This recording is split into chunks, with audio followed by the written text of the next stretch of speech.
First impressions with makeup are everything. These are drugstore makeup products that I've not used more than once. As a beauty content creator, it is very hard to impress me with a product, and every single one of these products I tried and was not interested to try again. Listen to me when I say that does not mean I will never try them again, but they weren't special enough in performance for me to be like, yes, this is something I need to keep testing. Hopefully this can de-influence some people from these products, but that's also not me saying that you shouldn't try these. Probably the most controversial was the L'Oreal Infallible Blurfection. Now, I do think this is an incredible powder, which might sound contradicting to the fact that I've only used it a couple of times. I think I have used this more than once, but not enough. When it comes to powder and when it comes to base products in general, if it is not instantaneously better than a high-end product version of a product that I use, I really honestly kind of write it off. I'm sorry, you can hate me for it, but if it is a product that I don't feel like is competing with my high-end alternatives that I already use in my routine, I don't feel the need to sit there and test it and test it and test it. Not to say this isn't a good powder. This is a very good powder for the drugstore. It's just I have my Huda Beauty powder that performs so well. However, I have recommended this to people because it is a great affordable powder. It's just not better than the high-end powders that I use. Use this one time and haven't used it since, and I probably won't ever use it again.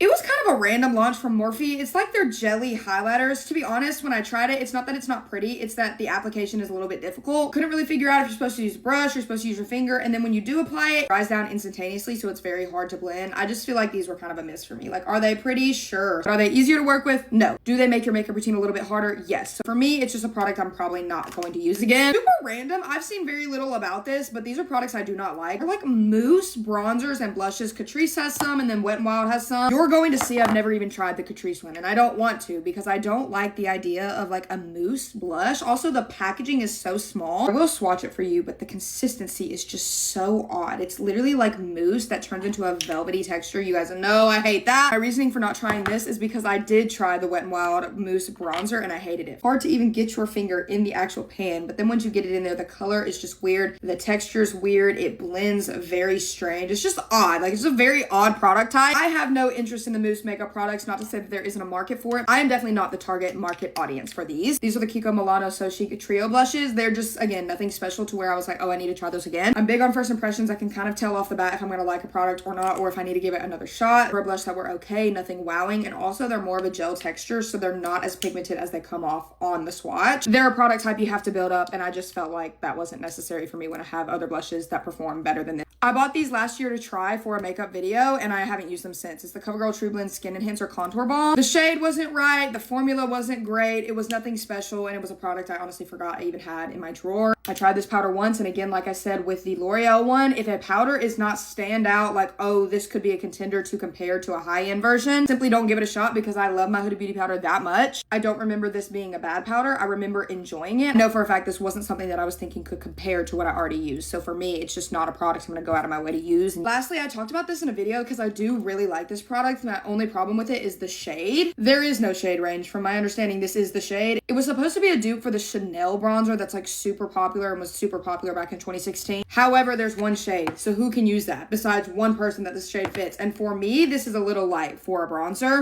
You can barely see it on my hand. So for me, that's not gonna work. I love the formula. I love the consistency. I think it's a great product, but the fact that there's no shade range makes it really hard to use. It wasn't for me. I haven't touched it since I talked about it in that last video, unfortunately. I do like it. I just wish that there was more shade. There is always new makeup products coming out. I could do a part 2 through part million of this because there's so many products that I use once and don't use again. That's why you gotta trust me on the products I'm consistently recommending because you know I'm using those over and over and over again. Let me know if you've tried any of these or if you like any of these. I'm curious. Our different opinions. I love you guys so much. Bye.